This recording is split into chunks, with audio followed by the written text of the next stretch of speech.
Hey folks, choosing a steel type from the perspective of a customer. So I'm a maker, not a customer, but I do think long and hard about steel types and their uses, and I use them all the time. So the reason I say it's from the perspective of a customer is because I had a gentleman who is not currently a customer of mine, but who inquired about a couple of different steel types. And he commented on whether,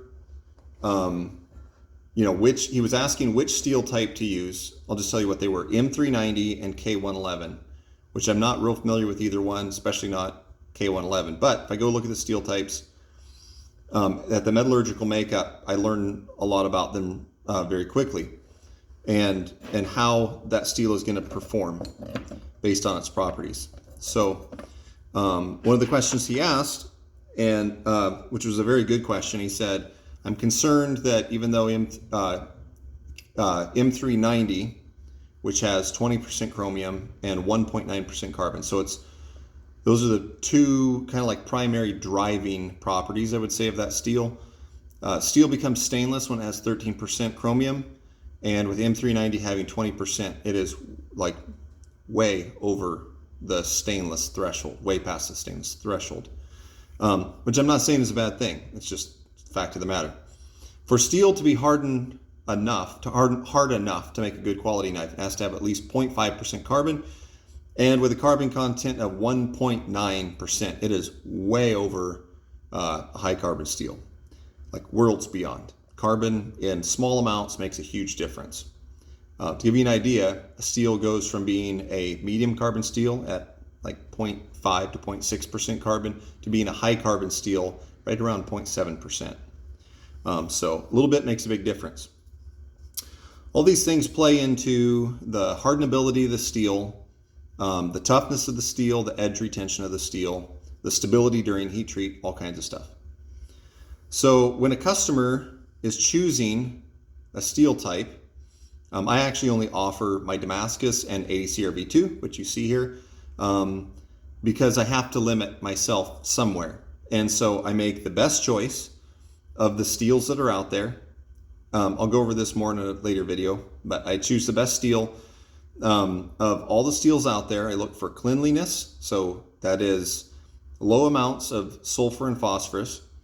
I look at the forgeability and the ability to grind the steel, how hard or difficult it is to heat treat, and then finally, when the knife is being used, how difficult or easy it is to maintain. And as a result, I land on ADCR-V2 because I'm a bladesmith and I'm forging blades, and I'm heat treating by eye. And so these ADCR-V2 offers me, in my opinion, all the best qualities that I need for the vast majority of the knives that I'm building and that people are asking me to build. So as a customer, if you're looking at different steel types and you're like, I'm going to talk to a maker about making one, or I'm going to buy one from a store, and you're like, which steel type should I choose? You need to ask yourself two questions. The first question is, what am I going to be using this knife for primarily?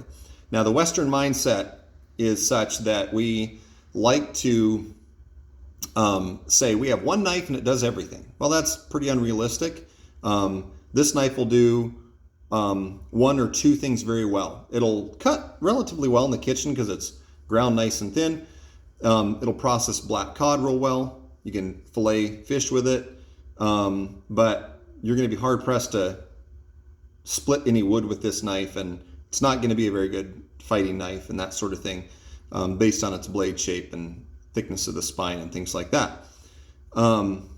So you want to ask yourself, what is the primary purpose of this knife? Not what other things could it possibly do, but what is the main purpose of this knife? Because that's what you're going to be using it for the majority of the time. And you can't really have your cake and eat it too. In other words, you can't really have a knife that does absolutely everything super well, right? So be realistic in what you're going to be using this knife for. So that would be number one question to ask. What am I going to be using this for? Are you going to be processing animals? And is the knife going to be wet a lot? And do you not want to have to sharpen it ever when you're in the field? And are you good at sharpening that knife? Go with M390. It's got a crazy amount of carbon, a whole lot of chromium. It's going to hold its edge like no other. And if you can put an edge back on it, that's a great steel for you. But if it's really difficult for you to sharpen, because you don't either have the experience or the proper stones to cut a steel that gets as hard as M390 does, maybe that's not the right steel for you. Then the other question is, are you going to be prying with this knife? Are you going to be using and abusing it? Well, maybe M390 isn't the steel for you because it's going to be more difficult based on the amount of chromium. It's going to be more difficult to make it an indestructible blade. Is it going to be tough? Sure. Depending on its heat treat, it's going to be very tough, but it's not going to be indestructible like I can get my high carbon alloy steel knives, like ADC RB2. So then the other question is, who is heat treating it and how are they heat treating it? So let's kind of forget the who part, I guess. That's not really that relevant, except that if you're going to a maker, a custom maker, he can heat treat that steel very, very specific to the intended purpose of the knife. So I heat treated this blade differently from how I typically do. I hardened the entire blade, which is not typical of me, and the tang and into a little bit of the ricasso is soft to springy. So the reason I hardened this entire blade instead of leaving some softness in the spine for added toughness was because I need these serrations to stay sharp, like I need the edge to stay sharp. And because of that, I had to harden the entire blade. So there are very few companies that mass produce knives that are going to heat treat your steel specific to how you want it to be heat treated. They're going to use their own judgment, or they're going to be following, not use their own judgment, because I'm using my own judgment when I'm heat treating a knife based on the purpose of the knife. But there are very few companies that mass produce knives that are actually going to produce a knife for you and heat treat it according to how you want it to be heat treated. They're going to be going by a manual or a book that's telling them this particular steel type needs to be heated to this temperature and soak for this amount of time, graduating up by this many degrees over the course of this much time. And then it's going to be heat treated, and then maybe a sub-zero quench and a deep cryogenic heat treat, that sort of thing. Whereas the steel types that I'm using, I can test and push the limits and the boundaries of my steel type and learn what point it fails, what is the best way to heat treat the steel, and really learn its secrets, which is also the reason that I only work with a couple different types. Steels are very different from each other.